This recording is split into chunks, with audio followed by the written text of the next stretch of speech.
के पाँव उठा के ऐसा फेंका है और वो चल पड़ाई धक पड़ाई बहुत दूर तक।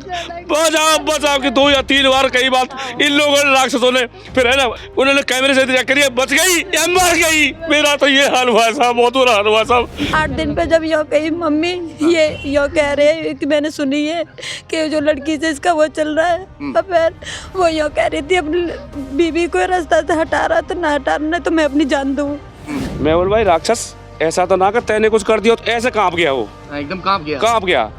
कांपने के बाद उसके हाथ से चाहे नीचे छूट गई। मैं बोला भाई 100% बेटी इसके पेट में है। क्या चाहते हैं आप? जैसे मेरी बच्ची गई है ना ऐसे मैं चाहती हूँ, ऐसे होना चाहिए उसके संग, और जो उसकी छोटी कन्या उसके संग ऐसा इंसान हो कि कल को भीख मांगे ना किसी के दरवाजे पे। मेरी वो तीनों की यही हाल चाहिए जैसे मेरी बच्ची के संग हो सर। जैसे बेटी गई है मेरी, मुझे भी ऐसे मार दो और मेरे बच्चों को मार दो। इन लोगों को फांसी होनी चाहिए, फांसी सजा और लिखाली फांसी। मर्डर 3 हुए साहब, पेट में बच्चा और गौ माता मेरी समाज। यहाँ से पूछ लो सब और वहाँ से पूछ लो पूरे, वो भी गाँव में कह रहा है बस खाली फांसी होनी चाहिए साहब, फांसी और कुछ नहीं होना चाहिए साहब। एक शख्स ने प्रेमिका के लिए अपनी पत्नी को मौत के घाट उतार दिया। वो अपनी प्रेमिका से शादी करना चाहता था, वो अपनी प्रेमिका से शादी से पहले से मोहब्बत करता था, वो उसका बचपन का प्यार था। और जो प्रेमिका है वो बार बार ये प्रेशर डाल रही थी कि अगर मुझसे शादी करनी है तो तुम्हें अपनी पत्नी को मारना होगा, उसके बाद में फिर हम नई साल से नई जिंदगी की शुरुआत करेंगे। और फिर पति ने योजना के अनुसार किया भी वैसे ही। जिस वक्त वो अपनी पत्नी को मारने के लिए जा रहा था, वो अपनी प्रेमिका से लगातार फोन पर बातें कर रहा था। वो बार बार उसे कह रही थी कि अभी तक उसे मारा क्यों नहीं है, किस बात का इंतजार कर रहे हो। वो कहता है कि नई साल की शुरुआत होने से पहले पहले मैं इसे मार डालूंगा। वो अपने दोस्त को अपने साथ लेता है, पहले शराब पार्टी करते हैं और फिर पत्नी को गाड़ी में बैठाकर उससे कहता है कि मैं तुम्हारे मायके लेकर चल रहा हूँ। वो खुशी खुशी, उसे पता नहीं था कि आज मेरी जिंदगी का आखिरी दिन है, वो खुशी खुशी गाड़ी में अपने पति के साथ बैठ जाती है। और उसके बाद में वो नहर किनारे उसे लेकर बैठता है। वहाँ पर सेल्फी लेने के बहाने से उसे एक पुलनुमा जो पुलिया होती है वहाँ पर उसको बैठाता है। और बैठाने के बाद में सेल्फी लेने के बहाने वो बैठाने के बाद उसे उसमें धक्का मार देता है जिस तरह से उसने बताया। और वो पानी में गिर जाती है, पानी में छटपटाती है, वहाँ से भी गुहार लगा रही थी, मुझे बचा लो, मुझे मत मारो, मेरे पेट में बच्चा है, मेरी एक छोटी सी बच्ची है। वो प्रेग्नेंट भी थी। मगर निर्दयी पति को अपनी पत्नी पर जरा भी दया न आई। वो तब तक टॉर्च जला के उसको देखता रहा जब तक कि वो उसकी सांस से थम न गई, वो नीचे पानी में डूब न गई। वो देख रहा था टॉर्च जला जलाकर कि कहीं वो फिर से ऊपर ना आ जाए। जब उसे संतुष्टि हो गई कि मेरी पत्नी खत्म हो चुकी है, तब वो वहां से जाता है। मैं इस वक्त मौजूद हूँ बुलंदशहर के थाना चोला क्षेत्र के गांव खबरा खानपुर में। जो इस वक्त परिजन है देख रहे हैं कि रो रो कर बुरा हाल है। बड़ी बेटी थी वो और बड़ी ही बेहतरीन तरीके से उसकी शादी भी की थी, हैसियत के मुताबिक उसे दहेज भी दिया था। मगर आखिर ऐसा क्यों उसने किया, प्रेमिका ही वजह थी या क्या था, वो पूरी जानकारी मैं सबसे पहले उनसे बात करने की कोशिश करूंगा जो लड़की की माँ है। हाँ, 1 मिनट बात कर लेते हैं माँ जी, थोड़ा सा इधर हो जाइए आप। हाँ, बिटिया से आखिरी बार कब बात हुई आपकी? इसे ऊपर कर लो। मेरी शाम को समय 7 बजे हुई थी बात।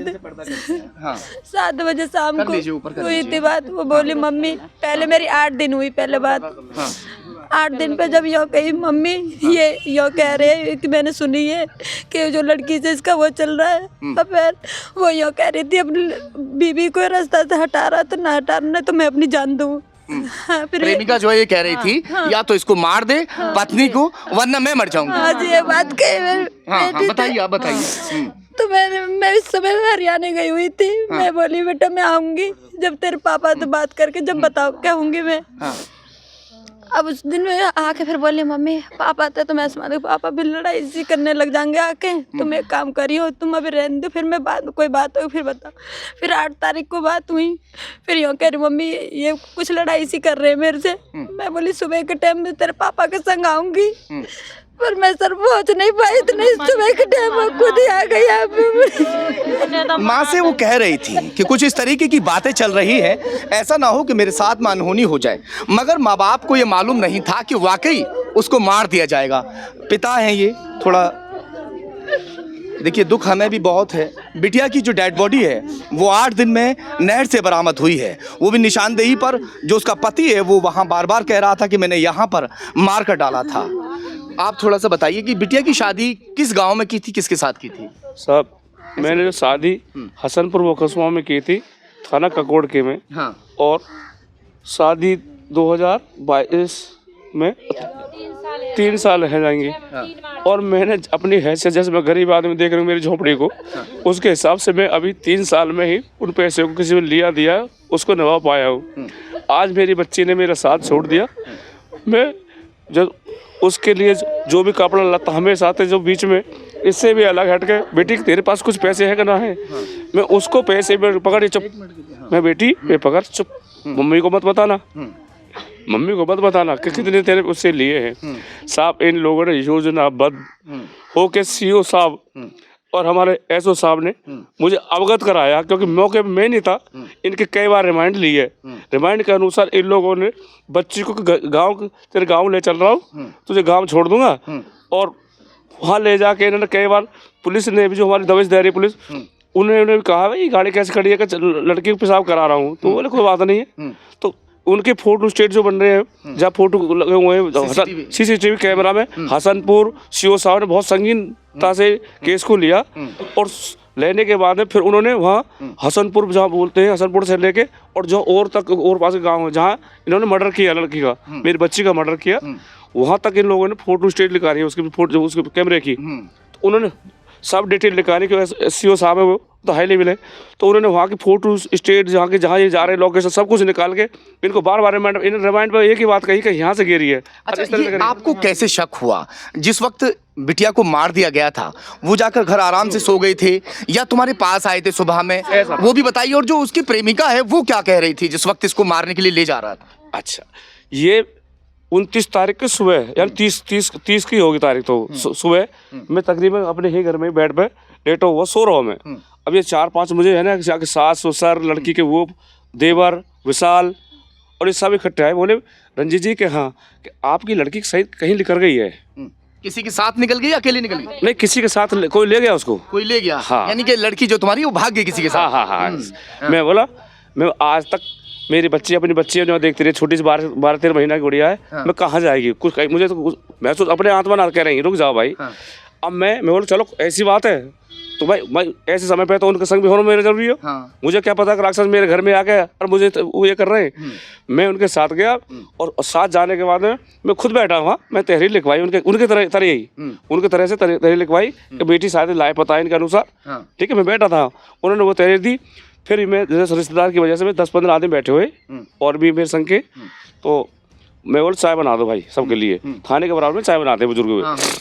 मैं बोल भाई राक्षस ऐसा तो ना कर तैने कुछ कर दिया, तो ऐसे कांप गया वो, एकदम कांप गया।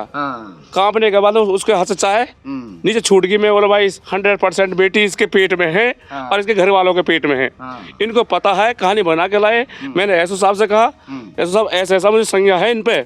एसओ साहब ने वहाँ फोटो लगाए, ये उठाने के बाद में फिर इनसे ठोका पीटा इनको। सच्चाई है जब सच्चाई पुलिस ने वाकई गहनता के साथ में जांच की और पुलिस ने सख्ती करने के बाद ही ये खुलासा हो पाया। हाँ साहब, बेटी के देखो 4 महीना हो मेरा बेटी मेरी वो रुक जाओ गर्भ से 4 से 5 से मुझे पता नहीं है। 3 मर्डर हुए साहब। हाँ। अभी तकरीबन रुक जाओ भाई 15 से 18 दिन पहले मैंने ना उस गुड़िया के लिए जो बच्ची है मेरी देवती है, उसके लिए मैं कट्टा भर के गरीब आदमी में नमकीन बिस्कुट भर के ले गो कि बेटा के हाँ कल मेरी देवती के लिए इनको खिला दे रहा। मुझे क्या पता थी कि ये लोग जब भी हाँ बीच में इन्होंने मंगलसूत्र भी मैंने बना के दिया बेटी को अपनी को भी, क्यों उस कुम्हारी के चक्कर में पंचायत भी हुई ऐसा नहीं है मैं मौजूद। अच्छा, एक चीज का और थोड़ा सा बताइए। हाँ साहब, कि जिस वक्त इसे लेकर गए थे हिमांशी को मारने के लिए आपकी बिटिया को, उस दौरान जो प्रेमिका है फोन पर बात कर रही थी। लगातार एसओ साहब को और सीओ साहब को अवगत कराए लोगों ने मौके पे जब से इनकी रिमाइंड हुई, और वैसे भी और लोग जो कह रहे हैं। तो मेरे एक आप जैसे पत्रकार है वो साथ थे, दादपुर से वो साथ थे, तो उन्हीं ही लोगों ने इनके सामने ये कहा जो आप बोल रहे हैं कि सच्चाई ये है कि ये बार बार संपर्क में इसके साथ थी। कहाँ है, कैसे है, क्या हो गया, काम हो गया नहीं हुआ, सब कुछ इनके पास था। और वो जो लड़का है मोहम्मद ने मेरा वेयर से उसका क्या नाम भाई साहब, मैं नाम फरदीन नाम है उसका। फरदीन नाम है उसका दोस्त है विशाल का। वो बिल्कुल गाड़ी में साथ था, गाड़ी में वो गाड़ी में बैठा हुआ बच्ची को लेके जो बात आई है बच्ची को लेके। अब ये जब डाल दी है, डालने के बाद कोई इन्होंने आपस में बातचीत की है कि काम हो गया। तीसरी ने बात की है कि भाई होगा काम। नीचे गिर गई तो उस दौरान छटपटाई होगी, शोर भी क्या हुआ, मुझे बचा लो। उस बच्ची को अरे रुको, धक्का नहीं दिया, रुक जाओ।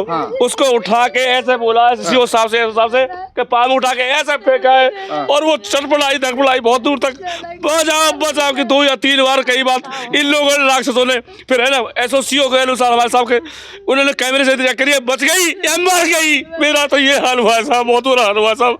मुझे तो न्याय मिलना चाहिए, फांसी होनी चाहिए दोषियों को। बच्चों का टॉर्च जला कर, मोबाइल की टॉर्च जला कर चेक कर रहा था कि कहीं बस तो नहीं गई। कहीं नहीं हुई है। दोषियों को फांसी मिलनी चाहिए, जो गुनहगार है, जो गुनहगार है उनको फांसी मिलनी चाहिए साहब। परिवार से भी कुछ हो जाए मुझसे, मेरा से बहुत बुरा हाल है। और मेरी भावना, मैं बच में गया था, जिंदगी में मरता रहूँगा। उन्होंने एक मर्डर ना किया, अपने परिवार का मर्डर कर दिया है, मेरा परिवार का मर्डर हो गया साहब। मुझे बचा है भाई। मैं तो बहुत परेशानी में और सच्चाई भी है, और मुझे भी दिक्कत बनती है अटैक की, तो हो सकता है कि बेटी चक्कर में ही चले जाऊँ। मुझे चला ये हांग गया था कि मैंने इसको पानी में डाल दिया है, तो पुलिस लगातार ढूंढ रही थी। बिल्कुल, जब ये नहीं माना और हो सकता है संज्ञा में काटिए मारिए फेंकिए, तो फिर हमारे सीओ साहब मजिस्ट्रेट उन्होंने अपनी हिरासत में लिया इसको। लास्ट बार इसको पूछा ऐसा तो ना है, फिर इनको तीनों को अलग तरीका से पूछा है, तो ये वही पॉइंट इन्होंने बताया। उसके बाद में मैंने क्या काम किया, जब इन लोगों ने लास्ट सीओ साहब ने बताया मुझे कि भाई बच्ची तुम्हारी यही ढूंढो। कैसे मिली फिर वहाँ पर साहब? मैं अकेला मैं सबसे पहले नहर में, हाँ आप बात करो। तो मैं ना ऐसा रहो, जब मैं ही नहीं उतरूंगा नहर में, मुझे 6 दिन हो गए घूमते अलीगढ़ तक गया हूँ, मोटरसाइकिल गाड़ी बच्चे लगा दिए, कभी कहीं ढूंढ रहा हूँ, कभी कहीं ढूंढ रहा हूँ नहर में, कभी कहीं ढूंढ रहा हूँ नहर में। जब मिली थी कहाँ, किस हालत में? अच्छा हालत ये थी साहब, मैं स्वयं उतरा पानी में। मैं स्वयं पानी में उतरने के बाद मेरे 2-3 साथी और उतर गए। उतरते हम लास्ट मैं बोले आप बस के नहीं है, प्रशासन जो चाहेगा अपनी तरीक़ा से करें। यहाँ तक पानी ठंडे में मैंने खाली टी-शर्ट पहनी हुई थी, यहाँ तक जो पानी आ गया मेरे, मैं बोले भाई अब मैं तो मर सकता हूँ, तुम क्यों मरते हो, निकलो। अरे भाई निकलो तुम। 8 दिन हो गए थे ढूंढते। हाँ, मैं तुम सभी निकलो। निकालने के बाद 3 इधर गए, एक बच्चा बोलो चाचा मैं ऐसा निकल जाऊँ, हाँ बेटा निकल जा। उसके बाद में वो बच्चा वहाँ से निकलता है, बोलो चाचा मुझे कुछ शक है, डाउट है। मेरे क्या बात है बेटा, कि चाचा देखता हूँ। अब उसने जैसे ही चूड़ी मेरी पहचानी, झट से पहचान दी, उसके साथ मैं सब पानी में ही गिर गया, और मुझे पता नहीं कितने देर में होश आया, बच्ची को बाहर निकाल लगा, खींच के निकाला, ये ताऊ है उसके। आप बताएंगे मुझे कैसे निकाला गया, मुझे पता नहीं साहब। जो लाश थी वो 8 दिन तक पानी के अंदर रही। 8वें दिन कहीं जाकर परिजनों को वो लाश मिल गई। निशानदेही पर वो सब कुछ मिल गया, जिस तरह से उसको मारा गया, जिस तरह से उसको वहाँ बहाने से लाया गया, तमाम सारी चीज़ें वो पुलिस को बताई उन लोगों ने, जिस तरह से मारा।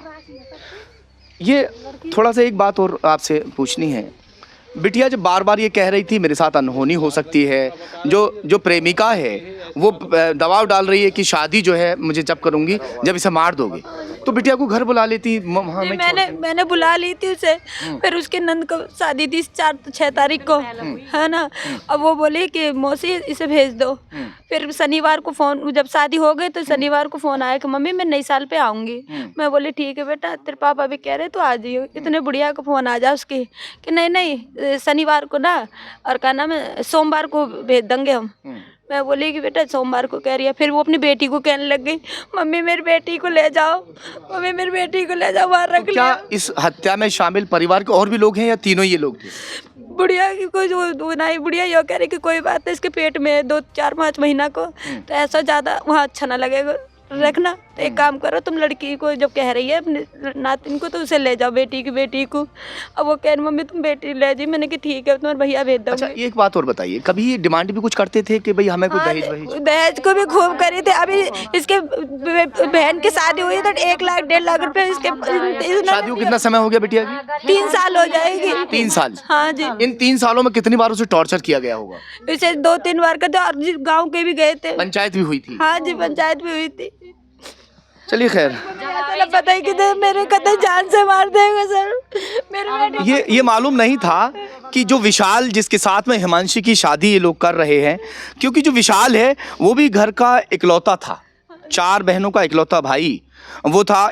माँ बाप तो अपनी बेटी के लिए, अपनी औलाद के लिए सब कुछ अच्छा देखकर ही शादी करते हैं और अपनी हैसियत के मुताबिक जितना ज़्यादा से ज़्यादा बस की होता है वो हर बाप करता है। उसे मालूम नहीं होता कि कल उसके साथ क्या होगा। अब पूरा परिवार उजड़ गया। फिलहाल हालांकि पुलिस ने तीनों आरोपियों को गिरफ्तार करके जेल भेज दिया है।